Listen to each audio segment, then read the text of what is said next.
పితా పుత్ర పవిత్రాత్మ నామమున ఆమెన్. క్రీస్తునాథుని యందు మిక్కిలి ప్రియ సహోదరి సహోదరులారా, ఆగమన కాలపు 3వ ఆదివార వాక్య పరిచర్యకి మిమ్మందరినీ ప్రేమతో ఆహ్వానిస్తున్నాను. యెషయా గ్రంథము 35వ అధ్యాయము 1వ వచనం నుండి 4వ వచనము వరకు. ఎండిన ఎడారి సంతసించునుగాక, మరుభూమి ప్రమోదము చెంది పుష్పించునుగాక, అది జాజిపూలు పూయునుగాక, సంతసముతో పాటలు పాడునుగాక, అది లెబానోను వలె వైభవముగా అలరారును, కర్మేలు షారోను మండలముల వలె సారవంతమగును, ఎల్లరును ప్రభువు వైభవమును గాంతురు, మన దేవుని తేజస్సును చూతురు. అలసిపోయిన హస్తములను బలపరపుడు, గడగడ వణుకు మోకాళ్లకు సత్తువ నిండు. మీరు ధైర్యము తెచ్చుకొనుడు, భయపడకుడు. క్రీస్తునాథుని యందు మిక్కిలి ప్రియ సహోదరి సహోదరులారా, ఆగమన కాలపు 3వ ఆదివారం మనకు తెలియనటువంటి పరమానందాన్ని, సంతోషముతో నింపుతుంది ప్రిలారా. కారణం ఒక్కటే, రక్షకుడు దగ్గరలోకి వచ్చాడు, మెస్సయ్య రాకడ చేరువయ్యింది. ఆ ప్రభువుని మనం కలుసుకోబోతున్నాం, ప్రభువు మనల్ని కలుసుకోబోతున్నాడు. ప్రభువులోనే మన పరమానందం, ప్రభువుని ఎరిగి ఉండడములోనే పరమానందం. కాబట్టి ఆ నిజదేవుని ఆనందానికి కారణమైనటువంటి, సంతోషానికి నిలయమైనటువంటి ఆ మెస్సయ్యాని మనం కలుసుకోబోతున్నాం. కాబట్టి ఆనందమే, పరమానందమే, మన జీవితమంతా కూడా సంతోషమే. కారణం ప్రభువు రాబోతున్నాడు. కాబట్టి ప్రియులకు దేవుని బిడ్డలారా, చరిత్రలో చాలామంది అన్యులు, ప్రభువును తెలియనటువంటి వారు ప్రభువును తెలుసుకున్నారు, క్రీస్తు శిష్యులుగా మారారు. వారందరూ చెప్పే సాక్ష్యం ఏంటంటే, ఆ ప్రభువును తెలుసుకున్నప్పుడు, ప్రభువుని ఎరిగినప్పుడు, ఆయన గురించి మేము తెలుసుకున్నప్పుడు మాకు తెలియనటువంటి, ఇంతకుముందు మాలో లేనటువంటి ఒకలాంటి పరమానందం మాలోనికి వేంచేసి వచ్చింది. ఆ క్రీస్తు భగవానుడు మా హృదయాలలోనికి రాగానే మాకు తెలియనటువంటి నిజమైన శాశ్వతమైనటువంటి హద్దులు ఎల్లలంటి ప్రేమతో మేము నింపబడ్డాం. నిజమైన శాశ్వతమైనటువంటి ఆనందముతో మేము నింపబడ్డామని పలుకుతారు. ప్రియులారా, శ్రీసభ చరిత్రలో పునీత జోసెఫీనా బకీతా అనేటువంటి ఒక గొప్ప పునీతురాలు ఉన్నారు. ఆ పునీతురాలు మొదట్లో క్రైస్తవరాలు కాదు, కానీ ఆ తల్లి క్రీస్తు ప్రభువుని తెలుసుకున్న తరువాత ఆమె పొందుకున్న పరమానందాన్ని గురించి ఆమె జీవితంలో ఆమె ఇతరులకు బోధించి ఒక సాక్షిగా మారారు. ప్రభు యొక్క ప్రేమకి, ప్రభు ఇచ్చే ఆనందానికి. ఆ పునీతురాలు గురించి ఈరోజు మనం కొంచెంసేపు క్షుణ్ణంగా తెలుసుకోవడానికి ప్రయత్నం చేద్దాం. 1869వ సంవత్సరంలో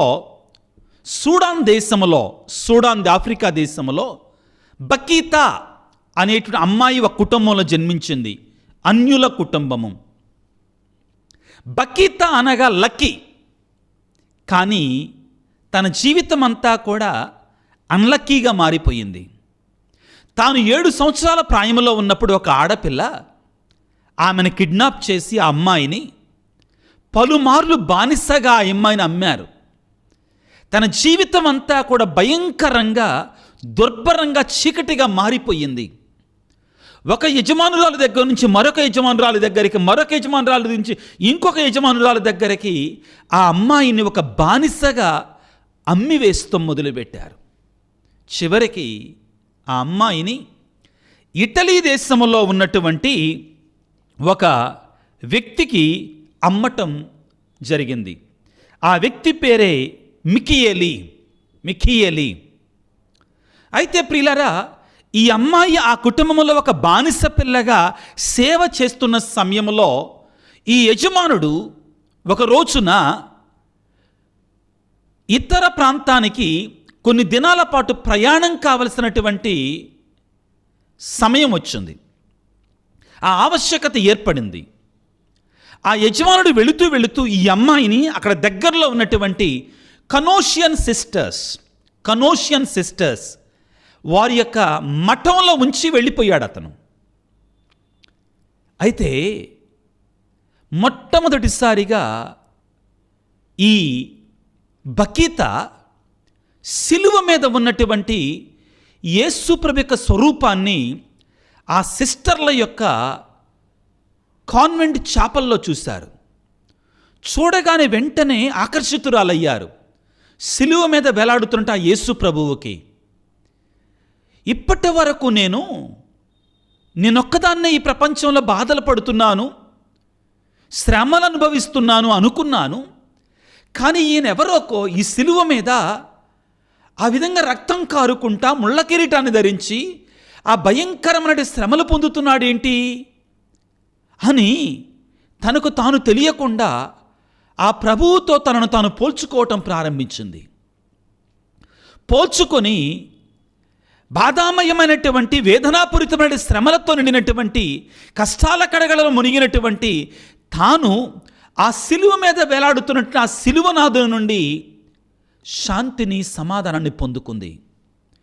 తనలో తెలియనటువంటి ఒక ఆనందం, పరమానందం, అప్పటి వరకు లేనటువంటి ఆనందం, పరమానందం. సిస్టర్స్ని అడిగింది, ఎవరండి ఆయన? నేను అనుకున్నాను ఇప్పటి వరకు కూడా నేను చిత్కరించబడ్డాను, దెబ్బలు తిన్నాను, అమ్ముడు పోయాను, ఎన్నో శ్రమలు పొందాను, కానీ ఆయన నాకంటే ఎక్కువ శ్రమలు పొందుతున్నాడు కదండి, ఆయన ఎవరు అని అడిగితే, అమ్మ ఆయనే లోకరక్షకుడు, సకల మానవాళి కొరకై, నీ పాపం నా పాపము కొరకై ఆయన సిలువలో మరణించి మనకి సంతోషాన్ని ఇచ్చాడు, నిత్య జీవితాన్ని ఇచ్చాడమ్మా అనగానే అప్పుడు ఆ బిడ్డ ఆ యేసయ్యలో నమ్మకాన్ని ఉంచటం ప్రారంభించింది, విశ్వాసాన్ని ఉంచటం ప్రారంభించి జ్ఞానస్నానం పొందుకుంది. జ్ఞానస్నానం పొందుకోవటం మాత్రమే కాదు, ఆమె ఒక మఠవాసిగా తాను మాట పట్టు తీసుకొని దేవునికి తన జీవితాన్ని అంకితం చేసుకుంది.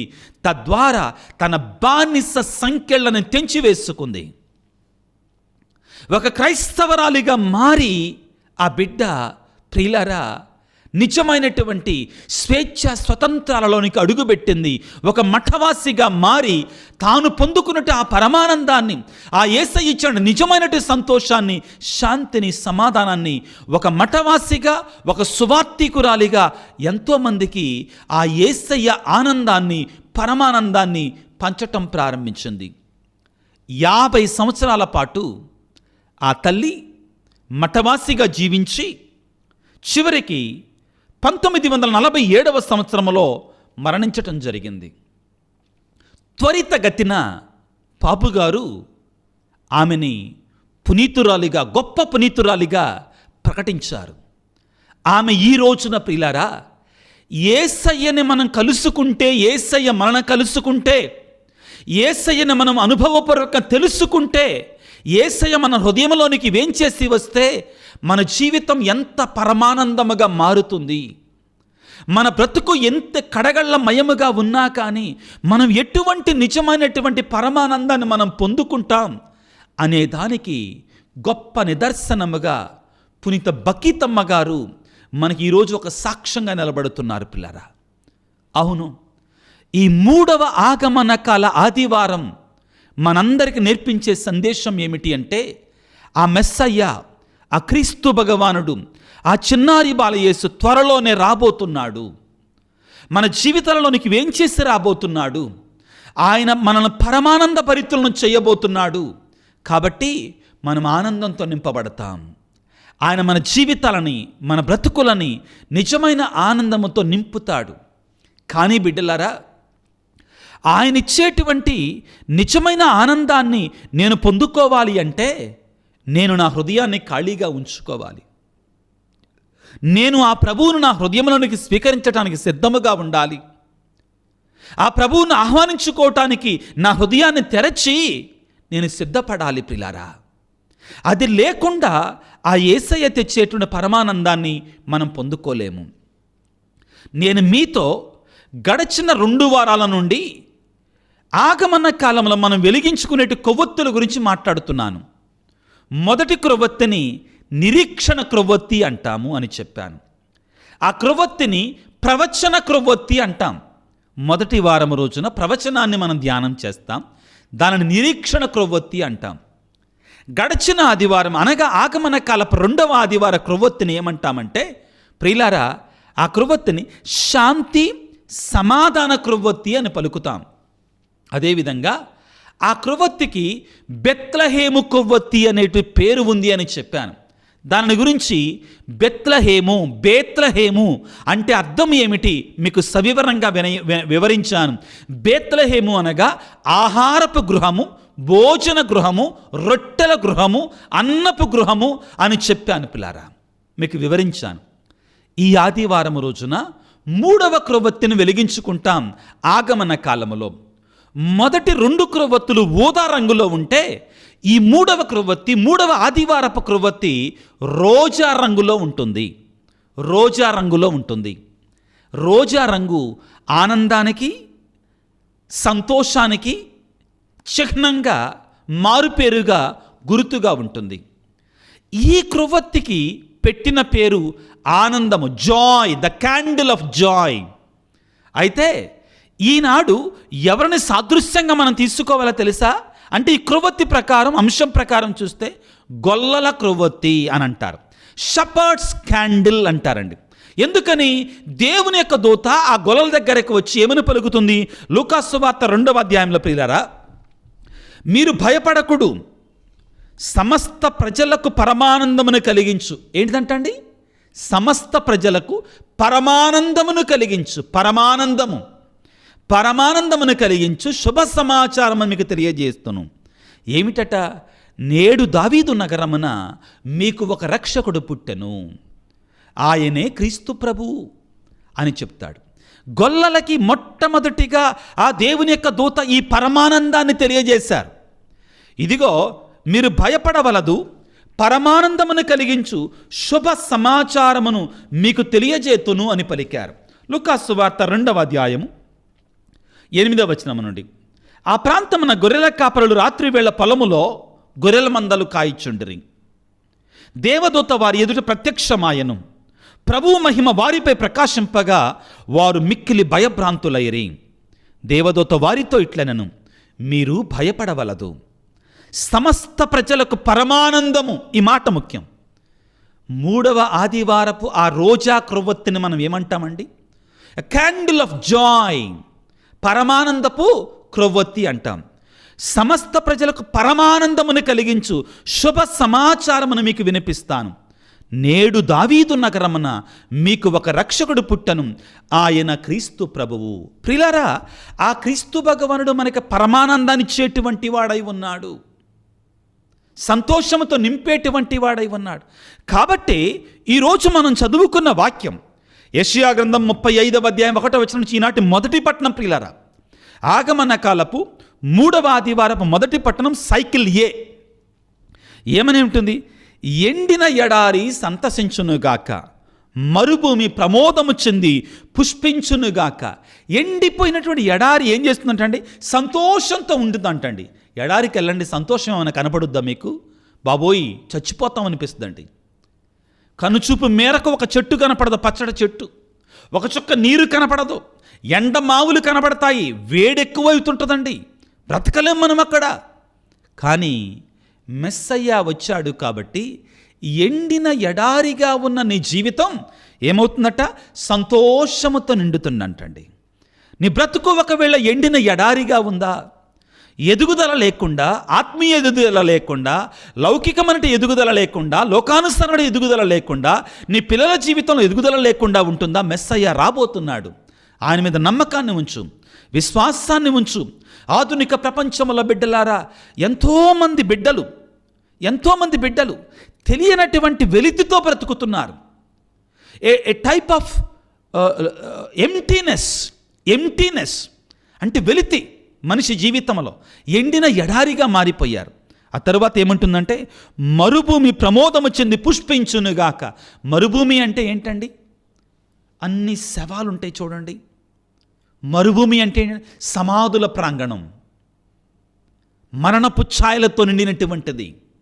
మరుభూమి ప్రమోదము చెంది అంటే పరమానందాన్ని పొంది పుష్పించునుగాక, జీవంతో ఉట్టిపడునుగాక. ఎహెచ్కేల్ గ్రంథంలో దేవుడు అంటాడు కదా ప్రవక్తతోటి, ఏమంటాడు పిల్లారా? ఇదిగో ఎండిన ఎముకలకి ప్రవచనము చెప్పు అన్నాడు కదా. ఆయన సర్వశక్తిమంతుడైన దేవుడు. నీ జీవితం ఎండిపోయినటువంటి మరణపు ఛాయలతో నిండినటువంటిదై ఉన్నా కానీ నీ బ్రతుకులో ఆ దేవుడు పిల్లారా నిజమైనటువంటి వెలుగును, నిజమైనటువంటి గొప్ప గొప్ప ఇదిగో ఆనందాలను ఇవ్వగలిగిన దేవుడై ఉన్నాడు. ఆ దేవుడు ఈరోజు అంటున్నాడు, నేను రాబోతున్నాను బిడ్డ, నీ జీవితాన్ని పరమానందంతో నింపబడుతుంది. నీవు చేయాల్సిందల్లా ఏమిటని నీ హృదయాన్ని శుద్ధి చేసుకో. ఏదైతే ఆటంకముగా ఉందో, అడ్డంకిగా ఉందో, ఏ పాపాలైతే ఒక అడ్డుగోడగా నీ జీవితంలో మారిపోయిందో దానిని మార్చివేసుకో, తీసివేసుకో. నేను ఆ హృదయాన్ని పరమానందముతో నింపబోతున్నాను, సంతోషముతో నింపబోతున్నాను. ఈ రోజున నేను ఈ వాక్యాన్ని సిద్ధపడుతుండగా ఒక తల్లి, ఒక టీచర్ గారు, ఇది ఆ తల్లి గురించి గొప్ప విశ్వాసం గురించి సాక్ష్యంగా అనుకోండి. కొన్నాళ్ళ నుంచి తన కుమారుడు అమెరికాలో ఉంటే కొంచెం ఉద్యోగ నిమిత్తమై కంగారుతో ఉంది. నాకు ఫోన్ చేసి నా దగ్గరకు వచ్చి నన్ను కలిసి, అయ్యా నా కుమారుడు డానియల్ కొరకే ప్రార్థన చేయండి అని చెప్పారు. ఆ తల్లి విశ్వాసంతో కొన్ని పూజలు పెట్టించడం జరిగింది. ఆ తల్లి విశ్వాసాన్ని నేను మెచ్చుకుంటున్నాను. కుమారుని కొరకే ఆ తల్లికి ఉన్నటువంటి వేదన, ఆ ఆవేదనను ప్రార్థనగా మార్చుకుంది. ప్రార్థన చేయమని అడిగింది. అద్భుత రీతిగా 2 రోజుల క్రితం నాకు ఫోన్ చేసి, ఫాదర్ గారండి, దేవుడు మన ప్రార్థనను ఆలకించాడు. ముఖ్యంగా ఆ తల్లి అంతోని వారి భక్తురాలు కాబట్టి అంతోని వారి మధ్యస్థ ప్రార్థన దేవుడు మన ప్రార్థనను ఆలకించాడు అని పలికి ఈ రోజున మరలా ఫోన్ చేసి, ఫాదర్ గారండి, ఉన్నటువంటి చిన్న చిన్న అడ్డంకులు కూడా తొలగిపోతున్నాయి, దేవుడికి స్తోత్రాలు, బాబు జాబ్లోకి వెళ్ళటానికి సిద్ధపడుతున్నాడు. అంటే ప్రియులారా, నేనిక్కడ లౌకికపరమైనటువంటి దేవుని యొక్క కృప గురించి మాత్రమే మాట్లాడతల్లా. రీసెంట్గా నాకు ఆ తల్లి ప్రార్థన చేయమని అడగటం కొన్ని దినాల క్రితమే, నేను కూడా ఆ ఉద్దేశం నా తలంపులను నా పూజల్లో ఉంచుకోవటం, అదేవిధంగా మరలా ఈ మధ్య కాలంలో ఒక 2 రోజుల క్రితం ఫోన్ చేయటం, మరలా ఈరోజు మరలా ఫోన్ చేయటం, ఫాదర్ గారండి థ్యాంక్స్ ఫర్ ప్రేయింగ్ అని కృతజ్ఞత చూపించటం. మరొక వైపున ఆ తల్లి కూడా విశ్వాసంతో ఉండటం. ఆ మెస్సయ్యాలో మనం విశ్వాసం ఉంచితే మనకి ఎటువంటి పరమానందం దొరుకుతుంది అనే దానికి ఈ మధ్య కాలంలో జరిగినటువంటి ఉదాహరణ కోకొల్లలో పిల్లారా. కానీ ఒక ఉదాహరణ మీ ముందు ఉంచుతున్నాను. ప్రియ దేవుని బిడ్డ, ఇదిగో నీ జీవితం ఎండిన ఎడారిగా ఉందా, మరుభూమిగా ఉందా, నీ జీవితాన్ని ఆనందమయంగా మారుస్తానంటున్నాడు. ఈ ఆదివారపు సందేశమే ఆనందము, ప్రమోదము. కొంచెం గ్రాంధికంలో చెప్పాలంటే ప్రమోదము, సంతోషము. ఎందుకని ఆనందించాలి, ఎందుకని సంతోషించాలి, ఇది మనం ప్రశ్నించుకోవాలి. చాలా ముఖ్యమైనటువంటిది ప్రియులారా. నా ఆనందం ఎక్కడి నుంచి రావాలి, నా సంతోషం ఎక్కడి నుంచి రావాలి? నా దేవుడు నా ప్రార్థన విన్నాడు కాబట్టి, నా దేవుడిలో నేను నమ్మకం ఉంచాను కాబట్టి, నా దేవుడు నన్ను రక్షించేటువంటి వాడై ఉన్నాడు కాబట్టి, నా దేవుడు నాలోనికి రాబోతున్నాడు కాబట్టి, నేను ఆ ప్రభువుని నమ్ముకున్నాను కాబట్టి, ఇది నా ఆనందానికి కారణం కావాలి. ఆ మెస్సయ్య నా ఆనందానికి కారణం కావాలి. ఆ క్రీస్తు ప్రభు నా యేసయ్య నా ఆనందానికి కారణం కావాలి. కొంతమందికి తాగుడులో ఆనందం, కొంతమందికి భోజనంలో ఆనందం, కొంతమందికి ఖరీదైన కారులో ఆనందం, కొంతమందికి 6 అంకెల ఉద్యోగంలో ఆనందం. 6 అంకెలే తెలుసు కదా, 5 అంకెలు అంటే ₹1,00,000, 6 అంకెలు అంటే 10 లక్షలు. అంటే 6 అంకెల ఉద్యోగంలో ఆనందం. కొంతమందికి ఒక మంచి ఇల్లు కడితే ఆనందం, కొంతమందికి కొత్త బట్టలు వేసుకుంటే ఆనందం, మెడ మీద కొద్ది గొలుసులు వేసుకుంటే ఆనందం. ఇవన్నీ ఉండటం తప్పులేదు దేవుని దీవించినప్పుడు. కానీ నీ ఆనందానికి మూలం ఎవరికి కావాలి? Who is the source of your joy? Who should be the source of your happiness? Is it Jesus or something else? If it is not Jesus from whom you receive joy, I think you are in the wrong track as a Christian. నువ్వు ఒక తప్పుడు మార్గంలో నడుస్తున్నావు. లోకము నుండి నువ్వు పొందే ఆనందం నీకు శాశ్వతంగా ఇవ్వదో. యోహాను సువార్త 14వ అధ్యాయంలో యేసుప్రభు అనేది అదే, నేను మీకు శాంతినిస్తాను, లోకములో నేను ఇవ్వనంటాడు. నేను మీకు లోకం వల్ల ఇవ్వనంటాడు. ఎందుకంటే లోకం ఇచ్చే ఆనందం మోసపూరితమైన ఆనందం, దాన్ని ఇవ్వనంటాడు.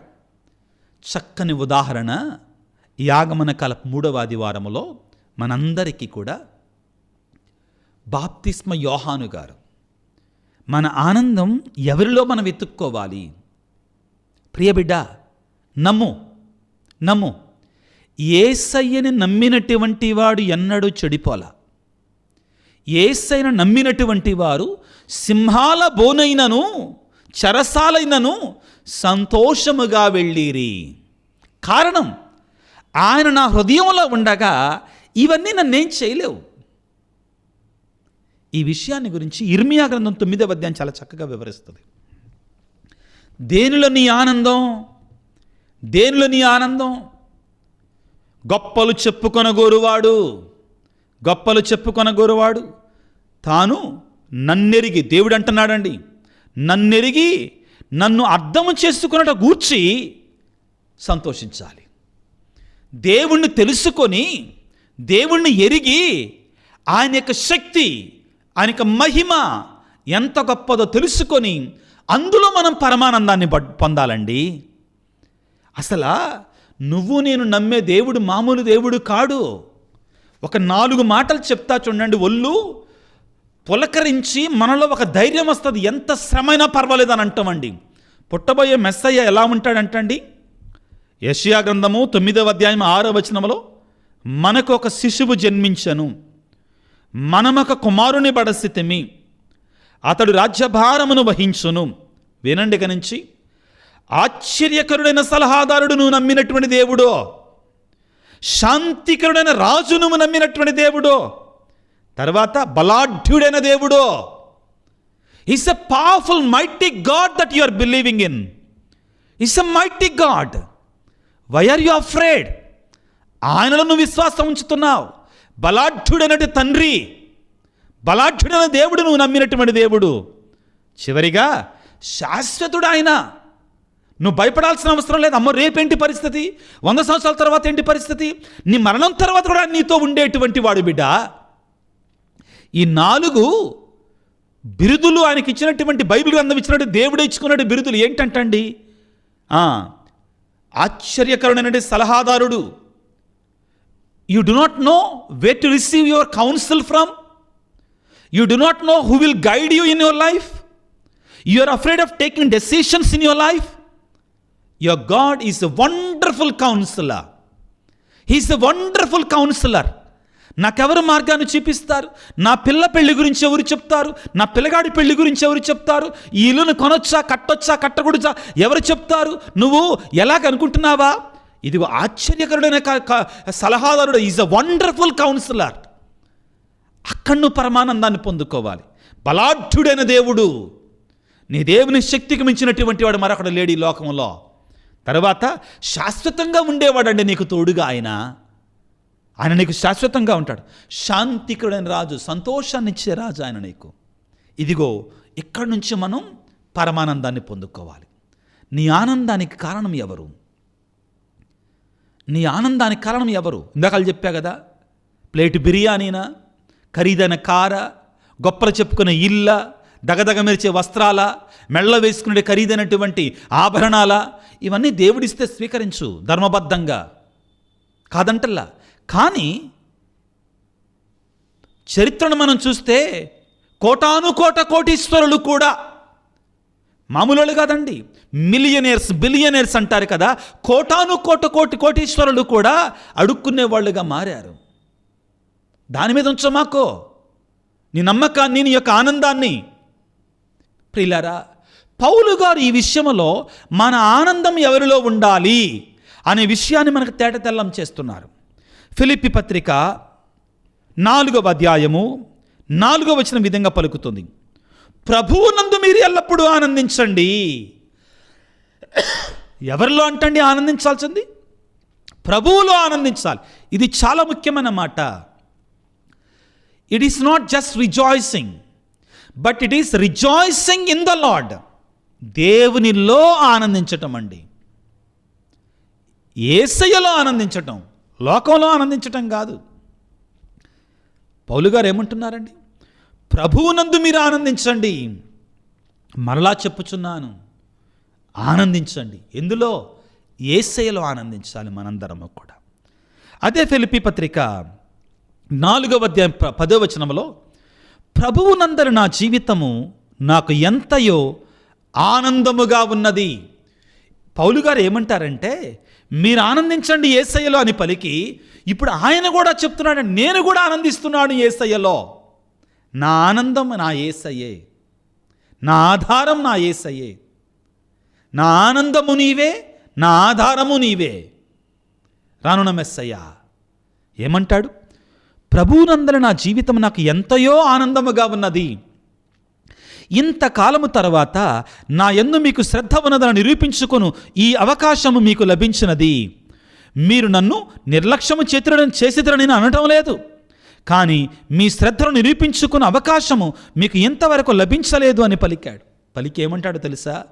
అదే వాక్యంలో కొంచెం కిందికి వస్తే, అదే ఫిలిప్పీ పత్రిక 4వ అధ్యాయం 13వ వచనం, క్రీస్తు అనుగ్రహించు శక్తి చేత ఎట్టి పరిస్థితిని నన్ను ఎదుర్కొనే శక్తి నాకున్నది. ఆయన ఆనందం ఎందుకని, ఆయన సంతోషం ఎందుకని? ఆ యేసయ్య నాకు తోడుగా ఉంటే నాకు ఎటువంటి పరిస్థితులను నేను ఎదుర్కొంటాను. ఇది ఆయనకు ఆనందాన్ని ఇస్తుంది. ఈ ధైర్యం ఆయనకు ఆనందాన్ని ఇస్తుంది. నీలో ఉందా ఆ నమ్మకం? నా యేసయ్య, నా మెస్సయ్య పుట్టబోతున్నాడు, నాకు ఆయన తోడుగా ఉంటే నేను భయపడాల్సింది లేదు అని నీలో ఆ ఆనందం ఉందా? ఆత్మపరిశీలన చేసుకో. అడుగు యేసయ్యను, అయ్యా నాకు ఆ నమ్మకాన్ని ఇవ్వు, ఆ విశ్వాసాన్ని ఇవ్వు, ఆ ఆనందాన్ని ఇవ్వు. యేసుప్రభు అంటాడు కదండి, మీరు చూచినది చూడాలని, మీరు విన్నది వినాలని ప్రవక్తలందరూ దీర్ఘదర్శులందరూ ఆశించరి, కానీ అది వాళ్ళ వల్ల కాలేదు. కానీ బిడ్డ, నీకు అదృష్టం దొరుకుతుంది. ఆ యేసుప్రభు ఏం చేశాడు, ఎలా జీవించాడు, బైబిల్ గ్రంథం నీ దగ్గర ఉంది. ఆయనలో ఆనందాన్ని పొందుకో.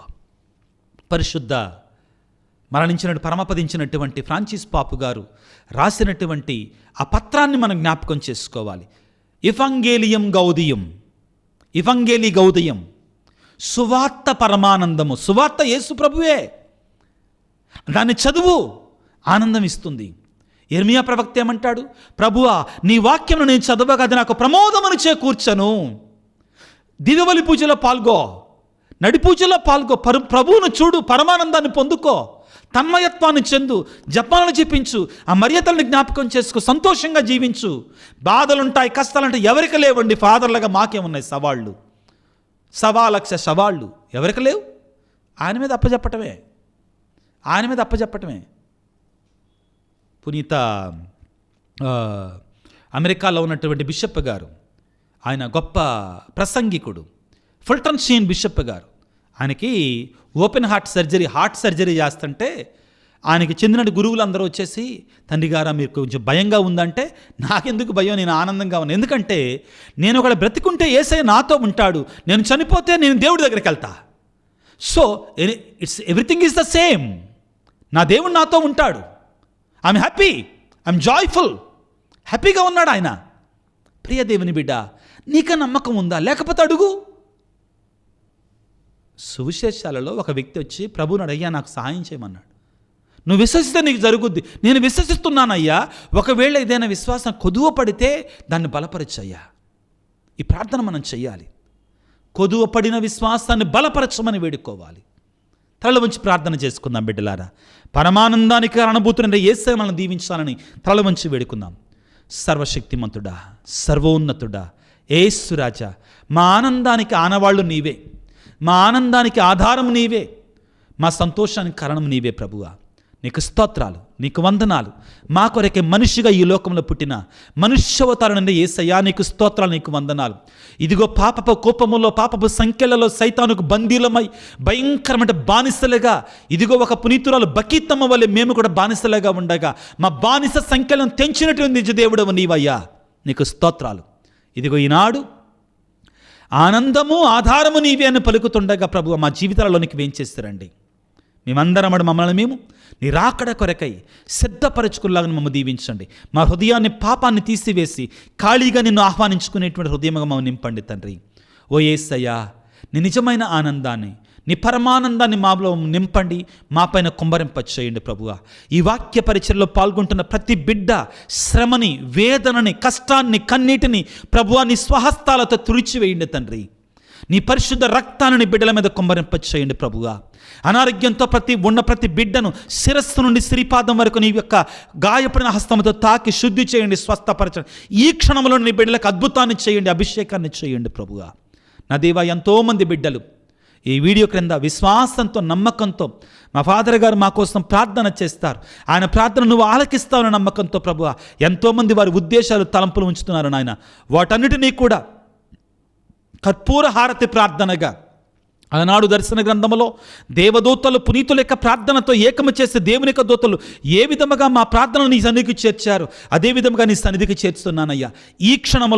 ఈ క్షణములో ప్రభువా వారి ప్రార్థనను ఆలకించండి, వారి కన్నిటిని తుడిచివేయండి, వారికి సమాధానాన్ని ఇవ్వమని వేడుతున్నాను తండ్రి. నీవు అడిగితే ఇచ్చే దేవుడవు నాయన, నువ్వు గొప్ప దేవుడవు నాయన, నీవు ఆలోచనకర్త, సర్వశక్తిమంతుడైన దేవుడు, బలాఢ్యుడైన దేవుడవు నాయన, మాపై కనికరాన్ని చూపించే తండ్రివి నాయన.